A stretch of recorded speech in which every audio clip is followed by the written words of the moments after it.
Hi, I'm Adrock. I'm Admin. I'm Oakley.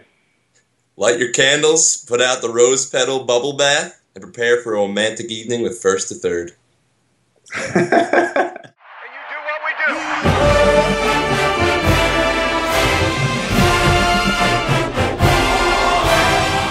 do. You should watch this show because kickball is the only thing you care about, and the Ad Rock show is the only show you want to watch all day. That's a shocker.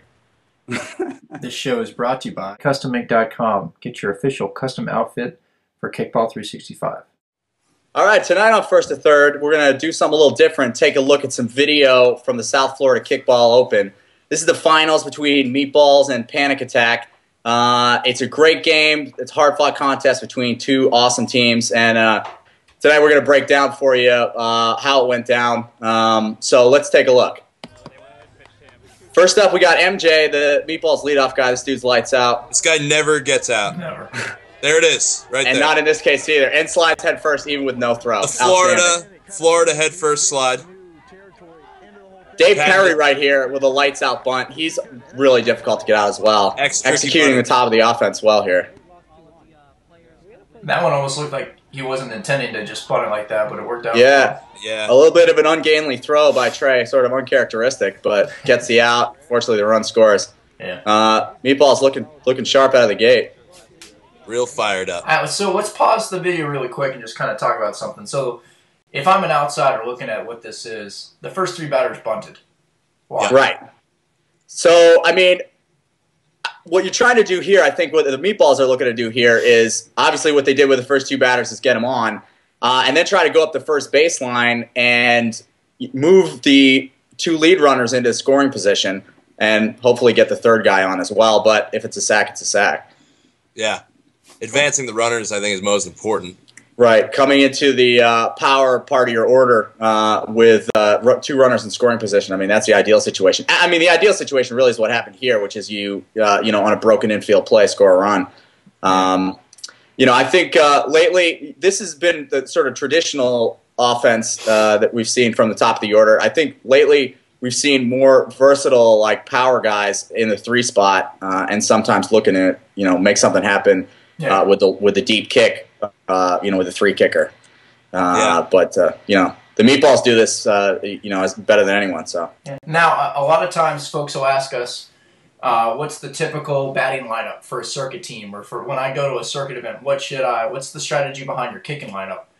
In this case, we just saw three guys in a row, and we'll get to the rest of the video in a second. But what do you guys usually do with your teams?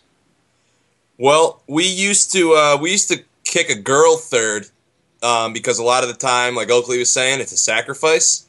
But now we come to realize kind of that a lot of the time, no offense to the ladies out there, but when you're in like a championship game like this video, it's real tough to get on if you're a girl unless you put a perfect bunt down. So at least our tactic turned into putting more of a power guy third that's fat, like versatile kicker that could kick if someone's on third, or bunt if he has to down first to advance, or pretty much do whatever he wants up there.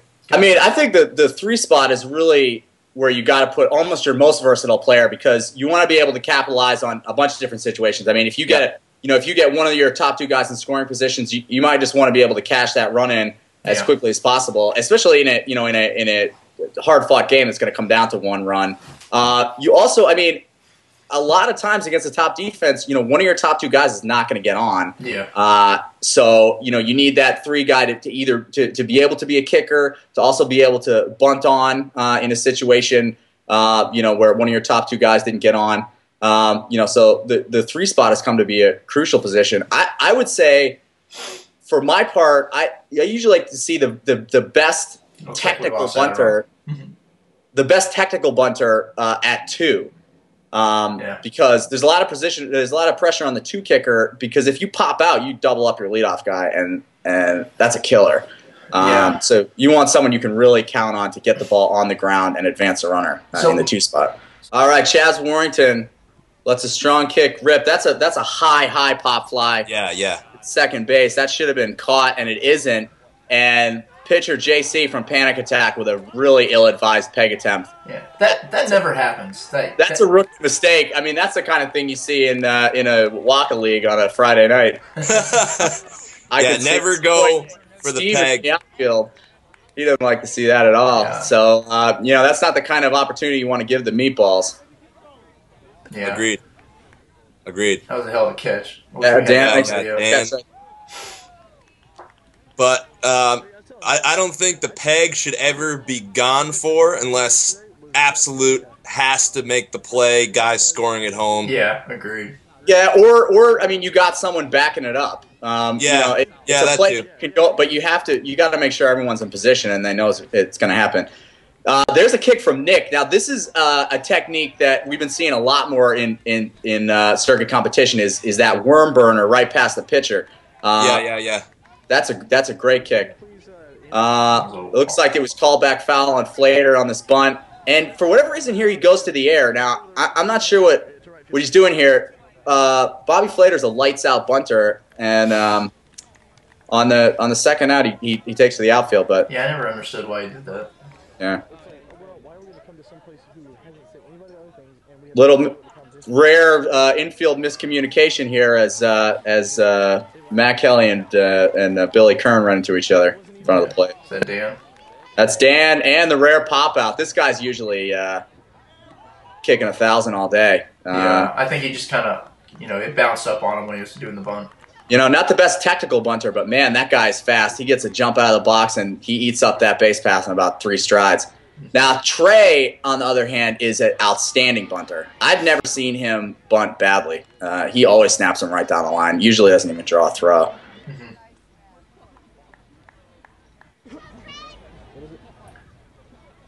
It's a solid. Oh, that's a tough play. That's a hairy play at second base. Yeah, that was tough.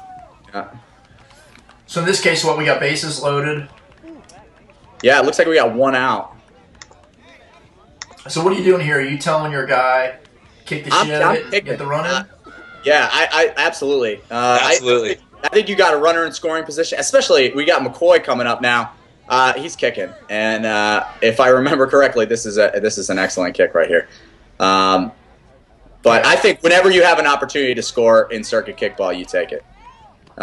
Did they get the out at second? They did. They did, yeah. Great scores here, but that's 2 runs across, so that's good kickball right there.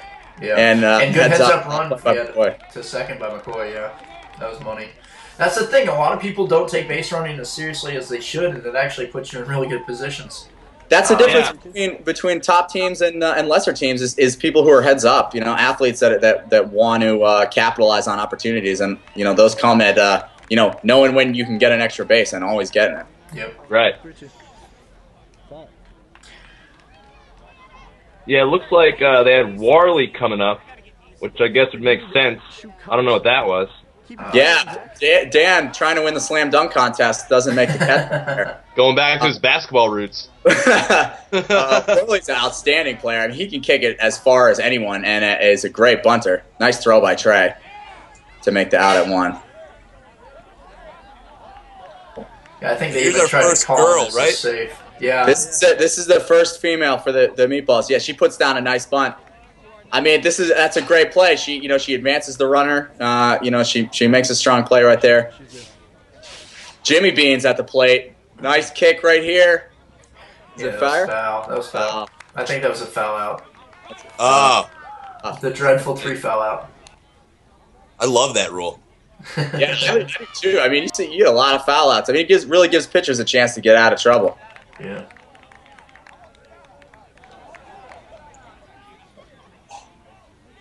Now, who is this? I don't know. He's a fast guy, but that's not a good bunt, and you're not going to beat MJ on that play. I don't know. No.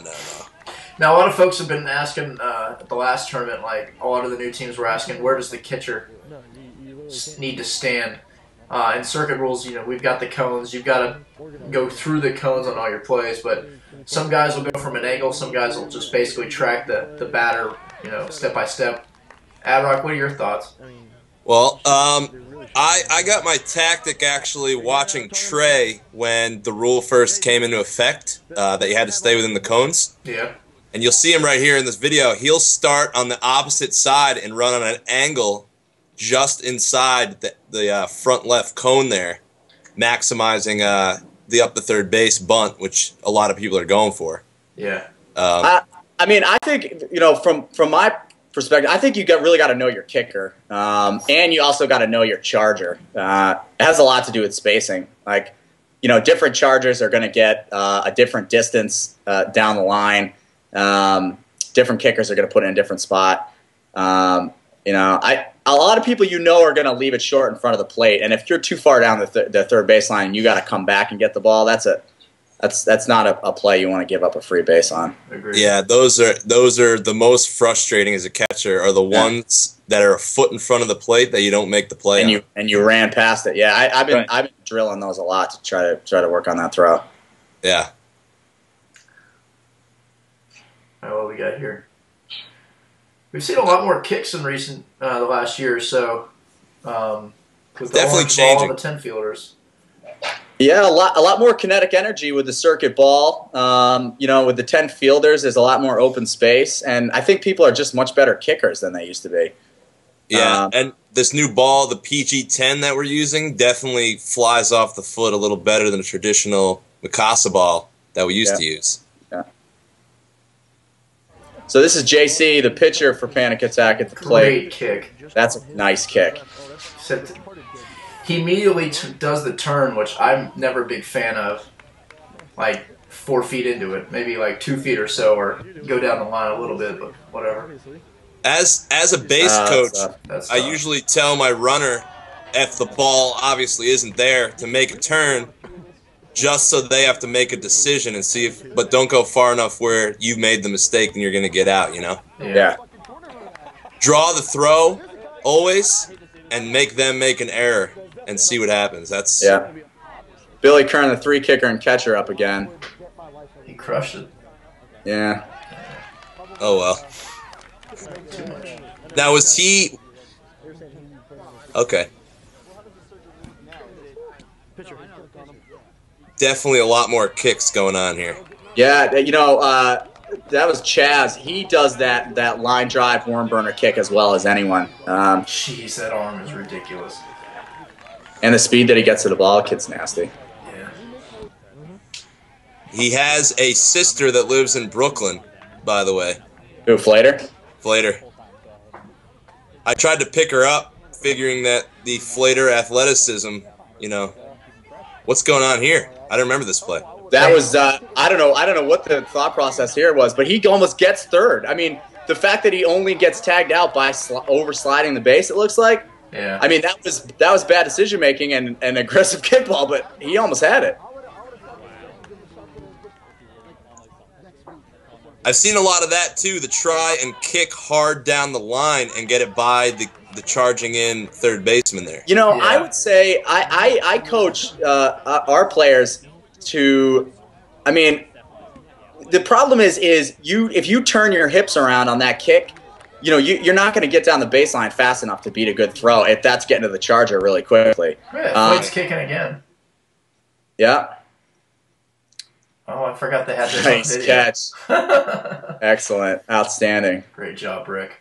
But I feel like a lot of times you have better odds to hit that hole between the charger and the pitcher than you do to beat it down the third baseline.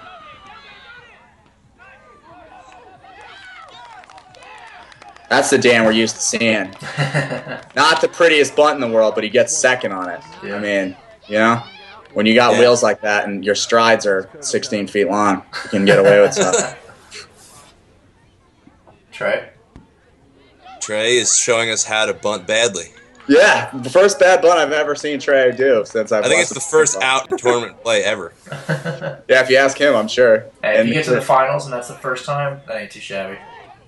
Safe. Oh, I missed it. What's the call? Safe. It's a safe call. Safe. I wasn't able to watch the finals. This is the first time I'm watching it, Oh, really? and it looks like it got interesting. Yeah, man. Well, the video on YouTube's gotten 642 views, so obviously it's gotten some attention. Yeah, well, 500 of them for me. That was a I watched part play. 2 out of style. Yeah, that was a tough center field play. It sounds so dumb, but please remember to always. Well, that's a misspell. The intentional walk to get to a girl here. Always call your ball. Oh, not even to get to a girl. No. All right. They tried a little chip shot, get it through the gap. See, yeah, I mean, I think that's not a strong play call with runners on first and second. I just don't think you ever want to kick the ball towards third base. Yeah. I think Agreed. try to hit Definitely right keep it on the field, right side. try to make something happen. Bunt up one or try to kick it over the first baseman's head. But Now that was an awkward play. Yeah. nothing going on there. Yeah, everybody was upset about that play, saying that he Well, stripped the ball. Now this play got a lot of scrutiny. Excellent screen. It was perfect. Mrs. It was Robertson. well done. That was perfect. Very well done. That's just smart kickball. She just was in the right place at the right time. Yeah. Trey Her job is not to get out of the way. Her job is to just freeze. Yeah. Look at that heads-up play to go to She's on second. pace. Makes good things happen, that one. Yeah. Folks always forget that the ball's not dead until you get within the pitcher's mound, or at least 10 feet or so. Jimmy Beans with a great rip here. Nice RKI kick.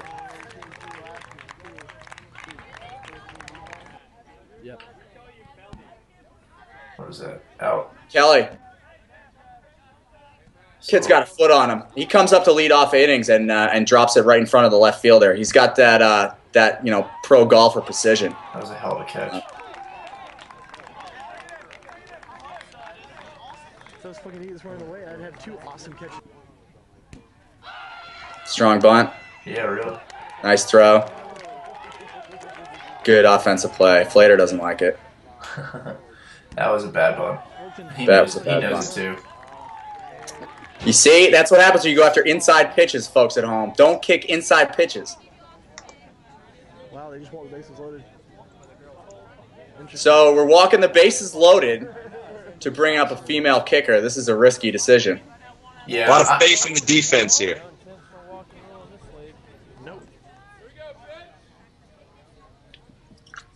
See, if she had gotten that right in the... If she gets it through that hole, if she got through that hole, that would have been a different game. a different game. Meatballs win. Nice Another win. win. For Meatballs. Well played game all around. Who's that guy with the iPhone, the weird nerd there? Yeah, that's Dude. Who's that guy wearing the Auburn hat everywhere? That's wait. Cam Newton. So, I mean, what do you think? Strategy of the circuit? Is it, bunt, kick? We saw there was a ton of kicks in that game. Well, I think there are more opportunities for different types of players to play to their strengths. I think in Waka, if you can't, if you don't have the speed to bunt on, you're not going to be as effective for the offense. Right. But in the circuit, if you can snap one, through a hole in the infield, or you can, drop one in front of the outfielders, or even like get a hold of one and kick a home run, different styles of play are going to be successful in the circuit, Yeah. and I think more people have an opportunity to stand out. Yeah, I agree. It's really, the start of game, with all this kicking, I still haven't seen anyone start off a game kicking away. Yeah, true. But Yeah, I think no matter how good of a kick-away person you are, your on-base percentage is invariably going to be lower than a strong bunter. I still think the most effective way to get a runner onto first and then to advance a runner from first to second is for a really fast guy with good foot skills to put down a solid bunt. But that being said, you can use people in your lineup, who may not necessarily bunt that well, or maybe aren't fast enough to beat out a bunt, but can still get on and can still advance runners, using other techniques. Cool. Well, that was the South Florida tournament. Meatballs won out of Fort Lauderdale, Florida. Panic Attack placed second. They're out of Virginia Beach. Probably the top 2 teams. Well, obviously, right now they are the top 2 teams in the circuit. But definitely a force to be reckoned with come Vegas time in October. Both teams, I believe, are going to be at the Cup, so it'll be good to see them maybe they'll be in the finals, maybe lock it up, maybe shower hammers. I don't know. We'll see. Maybe IB. But in 17 days, or I should say April 30th, we've got the next circuit event in New Mexico down in Albuquerque. We'll be filming live most of the games, some of the games. We'll put a link below. But then, it'll be a different style of kickball. There'll be a couple good teams out there. There's Sofa King Good is out there with a couple AKT folks. We had a correction from the last episode. That'll be a different style of circuit kickball. Probably not as intense in some cases that we saw in South Florida. But, we'll see most of these same teams on May 21st at the Virginia Beach tournament. So it'll be good. Good, yeah. And folks at home, send us your videos. We want to show your videos on the podcast. We want to see how you guys play wherever you're playing around the country. You can find us on Facebook, on Twitter, and most of all on the Kickball 365 forums. So get your videos in. And, we want to see how you guys do it. Yeah. Oakley, why don't you talk about the new Facebook page? We have a new Facebook page. Thank you. It's totally awesome. It's completely different than every other Facebook page that you've seen because it has us in it. And so go on it, look up First to Third on Facebook and like us because that makes us really popular and awesome. And, post your thoughts, post your videos, post your pictures of yourself dominating a kickball. And post your Skype address so we can get you on the show. Kickballers and kickballerettes, this is the circuit we're talking about. It's not your daddy's country club. We are the competitive home for kickball in America. You've heard us talk about it. Kickball 365 produces the circuit, a collection of top-flight competitive kickball tournaments and events where you can win money and prizes. You ready? Think your team can compete? Register today at thisiskickball.com.